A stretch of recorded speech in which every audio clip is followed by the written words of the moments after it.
I'm pretty sure this is the most on time I've ever been for anything. Not even beer stuff. Like straight up, like the second, it was like I even clicked go like for those that don't know, like up in a corner up. Well, actually, it's that way up there on my screen. There's a start broadcast thing, and you have to click it when you want to start your broadcast, and it goes, "Are you sure?" And you can click that thing. I like timed it to where like it usually takes a couple seconds for it to actually take and start broadcasting. And I was like, it goes like, okay, try, and then it goes live, and it's like I'm live, and like I was like, okay, 4 seconds ago, click it, and it took exactly 4 seconds for it to go live. So yeah, we're live for an unboxing. Window Beer Review Thomas from over in UK land says hello, or hi, I should say. What's going on, homie? And we're going to do an unboxing. So, man, I'm fucking exhausted right now. Super duper duper exhausted. Like, exhausted. So for most of you that watch the channel, you know that I had a baby, Micah, March 17th. And it's been, during pandemic times, it's really hard, and a lot of people, especially when you have kids, you can't share them with friends and family because you got to worry about the pandemic. So me and my wife, Liesel, have been slowly moving towards a day where we could share our kid, and actually have friends, family, immediate family, super close friends can be like, okay, come over and meet the kid. And, I've been fully vaccinated since right around when Mike was born. And my wife is fully vaccinated now. And every single person on my family and my family side, and when I say that, I mean all my brothers and sisters and their kids and stuff are fully vaccinated, and a decent portion of my wife's family are. So we decided to have an outdoor only event, like a social distance outdoor only event where they can actually come and meet Micah. People who weren't vaccinated had to wear masks and weren't allowed to interact with the baby. People that were fully vaccinated were allowed to interact with the baby, but they still had to wear masks. So it was a long day. The week leading up to the party was very, very long, just prepping. I'm the only person here to really do any kind of heavy lifting. It's my wife. She has a kid. It's hard for her. My mother-in-law, I just call her mom, but my mom, she's, older, so she can't do like heavy lifting. So my brother-in-law is like sick, not in like a terminal way, but just has some health problems. So he couldn't really help. So it's been like, me doing a lot of heavy lifting, literally and figuratively. So, especially day of and shit like that. So I'm like just spent, like it was all leading up to that point. So today I'm just tired. But halfway through the festival of yesterday, I got a beer mail from my boy Jerome, the metronome. And he's a Jersey brethren, sends out beer mails quite often. So this is not the first one that he has sent off. This is most likely not the last one he'll send off, but I'm happy to get it otherwise. So we're going to dive into this sucker and see what it contains. Let's do it to it. Actually, I have a box cutter. How about that shit? Typically, I'm like struggling with some kind of random utensil that isn't even sharp. I was like breaking down cardboard the other day and left this in here. So I was like, I'll just use this. Oh, love the notes. So we have Jerome saying, hey, man, just a small beer mail for shits and giggles. Say hello to the massive mini gooner. That'd be my boy, Micah. For me, stay safe and be well. That's a great note. Thank you very much, brother. Very cool of you. Oh, we have Yolanda chiming in saying hello. Hi from Mexico. What's going on, Yolanda? So yeah, small beer mail. Nothing wrong with small beer mails. Free ice packs. Always like those. Mystery beer, I assume.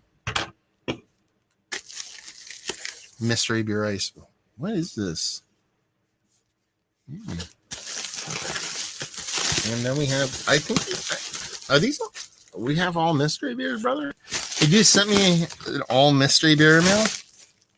Pretty sure these are all mystery beers. unless he packed them. Like, no, these have to be mystery beers.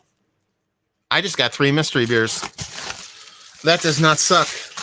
Mystery beers rule the world. Look at all the cold pack containers. I got a free little ice pack, and this thing's still cold. Well, I had it in my fridge, so that might be that. But I'm Jerome. Thank you very much, brother. This is a very cool little box of hopeful deliciousness. I'm going to treat these as mystery beers, even if they're not meant to be. They have to be, though.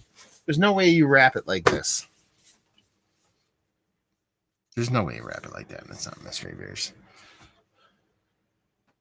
Okay, I already know what I don't know what this beer is, but I know it's 2 things. It's probably decent ABV and old, because I can see it was laid on its side. I don't know if you're going to be able to see. Actually, I'm going to grab my phone. I'll show you guys what I'm talking about. If you look, see that Merc ring? Vertical right there? It's because that beer was laid on its side to let that beer rest and let laying a beer down horizontally up for debate on whether it's a good thing, because you add more surface area for negative oxygen, do whatever. Just laid on its side. Laid on its side for me means core 4 beer and age. I could be wrong. This is super interesting. It has almost like a wine top to it. So I immediately default to like English style beers when I see something like that. And 16-ounce can. I think that might be a hazy. But who knows? But it's dented to F. Look at that thing. It's not bulging. Ooh, you have a date. Let's cheat. 317. Shake gently, pour hard. Nitro beer, maybe. So that's your little cliff notes on that one. So you're talking about 3-month-old beer. The bulge. Nitro. It makes me think nitro. I don't know. So there you go. FLX beer reviews says, what's up, man? That's awesome about the party. Recently took our 18-month-old out to his first dinner experience. So if you guys aren't following the FLX beer reviews, guys, you probably should. They are a long time, and there's about 4 of them that have been like long time commenters and followers on my channel and stuff like that. And they just started oh shit, I didn't even get that. See this, and not to step on FLX, but Joe from the Beer Patrol canned on Micah's birthday. He just realized his beer was canned on my boy's birthday. God damn, Joe, you're better than me, brother. You're better than me. Yeah, these guys have been popping off a ton of stuff, man. Like doing a bunch of beer review stuff, super entertaining. So if you do not subscribe to them, you should. A lot of like, I wouldn't even say like a lot of like New York centric stuff. A lot of it tends to be like them sending beer miles back to each other, and not all of them live in the New York area, but just fun stuff, man. Fun. It's like just seeing people do beer stuff is just great. I like beer, and I like when people do beer stuff. Who would have thunk it? So yeah, go check them out. Let's see. Hung out with Dan and Mike this weekend at Frequentum. Last raw for me prior to my surgery. Someone you should be fucking following. If you don't follow Joe from the Beer Patrol, I don't know why you wouldn't. I've said this multiple times, and I'll say it again. He's my favorite beer reviewer. Because he's just honest and passionate, but straight. You know, he doesn't like pull punches or anything like that, and articulate and knowledgeable and all the things you want that I'm not. But he's the best, and you know, he's been dealing with some health issues since he was pretty much born, and that cost has come due, and he has to go get some surgery. He has to get some surgery, get on the other side of that, and come back to do beer stuff. Won't be able to kind of rip and get rip shit crazy at beer shares anymore, but he has the envious position of watching all of us act a fool and just laugh at us in a positive way. I mean that in a very positive way. So yeah, there you go. And I have a little bit of back and forth for those guys. Yeah. There you go. Fuck yeah. Fuck yeah. I'm exhausted. I'm sorry. I'm not as typically electric as I am. I like it's taking everything in my power right now to like not do one of these, and I don't even mean like live online, like do a mystery beer right now, like shut this camera off, set my stuff up, and record something. But I can't, man. Like I've had a couple beers, and I just don't want to. I don't want to fuck with that shit. You know what I mean? Um, let's see. A little bit more back and forth. Sober Joe will have a blast. FLX, what you drinking? I am drinking Modus Brewing. What am I drinking? The can's like way over there. Modus Brewing Bones and something. It's a New Zealand hopped oak foeder aged pilsner is what I'm drinking. That's what this is. Bones and something. Black can. I got it from Tavor. Tavor sent me a box and it was in that unboxing. So whatever that beer is in that unboxing, that's what this beer is. It's delicious, by the way. There you go. Yeah. Unfortunately, I would rip through that English-looking mystery beer. That's what I'm saying. That's got to be English, right? It almost has like it could be something else. Let me peek. No, it's got to be in English because there's no green bottle. It has that kind of wine. You know that wine foil top? Like there's a cork in here. You know what I mean? That's not a bottle cap. So it's a cork. It could be a sour, but it's it's brown glass. It's one of those kind of stubby bottles. Something Hardy-esque kind of shape, not the same, but yeah. It's got to be. If I like saying, really enjoyed the Master Hoppets interview, by the way, and it was really fun, man. We had fun. There was 15 minutes before that, before what I showed before that. That was really funny. I should have included it, but I was pressed for time. It was basically us just kind of laughing at a bunch of shit. It was a very interesting 15 minutes after that. I won't share. No, he's a good dude. Peter's one of the OGs, which is really weird to say because I feel like I know I'm not one of those people, but I've been doing it quite some time, but I'm also old as fuck. And with me being, in my mid 40s and Peter being so young, it's so weird to even think about that. But then, I didn't even fuck with beer reviews till I was almost 40. So it kind of makes sense. But it was really, it was just fun, man. Cause he's a good dude, and, he knows what he's doing and he has a good time and he's not pretentious or douchey like me. So it was good. Yeah, it has to be. It's going to be fun to figure out. Yes. So Darwin is next. Damn it. Sorry, I couldn't help it. I would actually interview Darwin, but I would want to do it like a between two ferns kind of thing where it just got progressively more crazy and he would just, you probably hang up, but I don't know. I'm not going to ask him. You know what I mean? He does his thing. I don't even know what he's doing. You know what I mean? Like I blocked him from all my shit. So it is what it is. Who cares?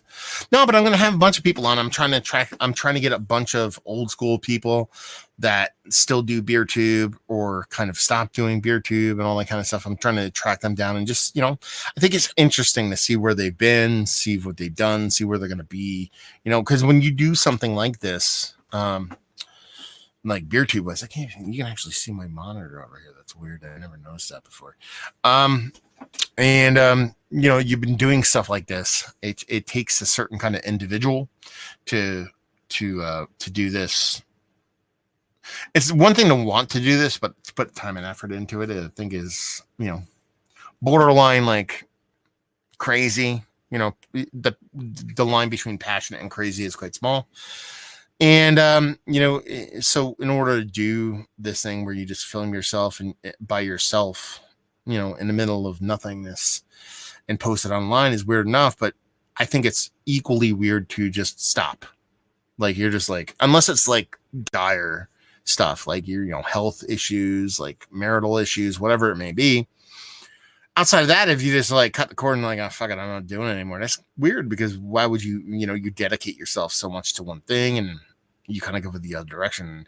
There's a lot of people that have done that, There's people that, have just kind of cold turkeyed themselves out of BeerTube. And I think that's an interesting story to follow. So I'm going to try to track down some people like that. And then, cover, my personal kind of group of people that I hang with, typically the people in my area, the No Hypes, the Nerd Sense guys, those kind of Joe from the Beer Patrol. I'm going to talk to them too, because it's awesome to get perspectives about stuff from people that do this kind of thing. So, yeah, hopefully it works out. We'll see what it is. It'll be fun. Joe chiming back in saying it's weird for me watching and being around since 09, 10 and seeing how it's changed. I don't think for the negative. I think it just changed because things do change. But it is interesting, you know what I mean, to see how stuff has shifted. Beer tubing, that is. I think we got what you're saying.